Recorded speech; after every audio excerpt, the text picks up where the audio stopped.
Eh bien, coucou les amis, une petite vidéo, un deuxième nid, expérimental aussi, hein, je vais voir si... Voilà, alors je vous le présente un peu différemment, un peu différent de l'autre.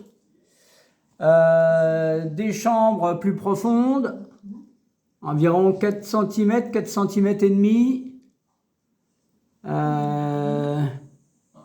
Ici, j'ai laissé en brut parce que je voulais que les fourmis aient un peu de fantaisie. Donc voilà, donc j'ai fait des petits sourires comme ça. Ici, il y a avec le grillage fin 100 microns. Derrière, il y a la mousse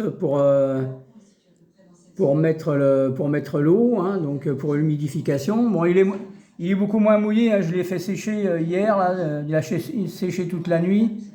Il est beaucoup moins mouillé que l'autre, hein, parce que l'autre il est encore trempé, même si j'ai pas remis d'eau depuis que je l'ai fait. Il est encore trempé, donc celui-là il va sécher beaucoup plus vite.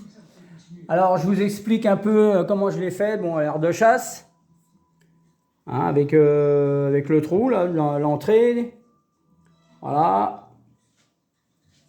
Toujours un chauffage 7 watts. Cette fois, j'ai creusé, mais je ne l'ai pas incorporé dedans parce que j'ai pris, en fait, c'est du 7 cm de large, celui-là, le béton cellulaire, alors que l'autre, c'est du 5. Donc, c'est vrai que l'autre, comme j'ai mis le chauffage au milieu, ça réduisait les chambres. Donc, ici, c'est l'endroit où je vais, avec une seringue, je mettrai l'eau pour humidifier la mousse. Derrière, j'ai mis donc une plaque en polystyrène pour retenir la chaleur du tapis chauffant. Et puis toujours une plaque en plexi derrière pour maintenir le tout. Voilà. Alors ici, après, j'ai mis des aérateurs. Voilà. On voit le nid à travers. Il y a un bout de grillage 100 microns. Je ne sais pas si on va le voir avec l'humidité. Je vais essayer de le pencher un peu. Voilà, il y a un bout de grillage 100 microns qui vient boucher le trou. Donc il y en a un, j'en ai fait un en haut là, et j'en ai fait un autre ici en bas. Voilà. Pour faire une aération. Pour faire circuler l'air. J'avais fait ça aussi avec des mousseurs de robinet. Je ne sais pas si ceux qui me suivent.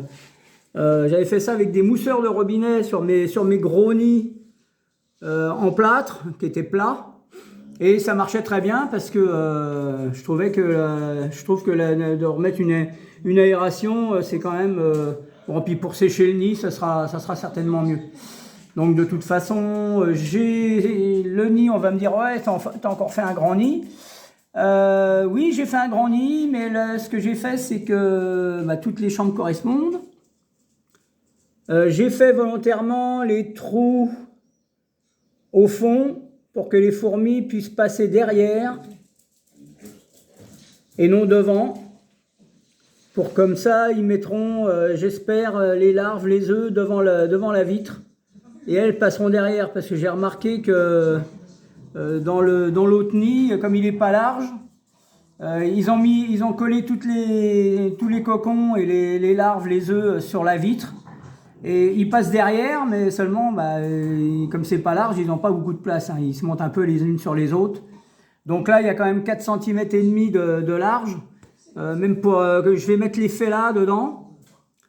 Donc, et puis j'ai bouché avec du coton que j'ai pas tassé certaines entrées de façon à ce que les fourmis, dans un premier temps, taisez-vous, c'est mes chiens qui jouent, Dans un premier temps,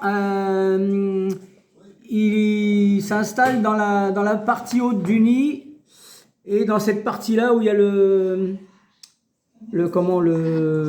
l'humidificateur.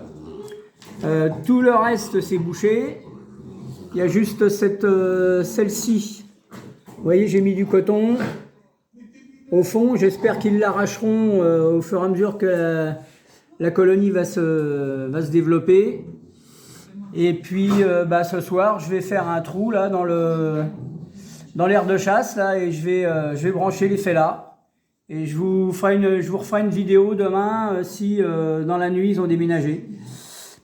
Voilà, si ça leur plaît, ce que j'espère, et ça leur fera un beau nid. Le chauffage, il n'y a pas de souci. J'ai mis une sonde là derrière, je l'ai mis à fond, il y avait presque 39 degrés, donc ça marche bien. Voilà, donc je voulais vous le montrer avant, parce que si j'avais mis les fourmis dedans, ça aurait été moins pratique de vous montrer tout ça. Et puis voilà, donc blindé hein, aussi, hein, je l'ai blindé, j'ai mis une semaine pour le faire, donc voilà, je voulais vous montrer ça, vous me dites si ça vous plaît, si ça vous plaît pas, moi ça me plaît, donc de toute façon, même si c'est pas esthétique comme les nids que certains achètent, moi ce que je vois c'est le développement de mes fourmis, si elles se plaisent dedans. Si ça se développe bien là-dedans, il pourra en tenir quelques milliers. Donc voilà. Il fait 40 de large et il fait 28, je crois, de haut.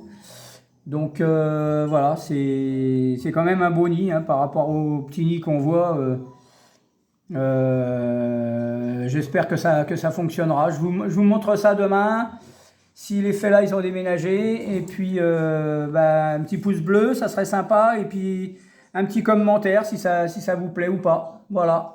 Merci beaucoup, et puis je vous dis peut-être à demain ou lundi, suivant les événements. Voilà, merci à tous et à bientôt.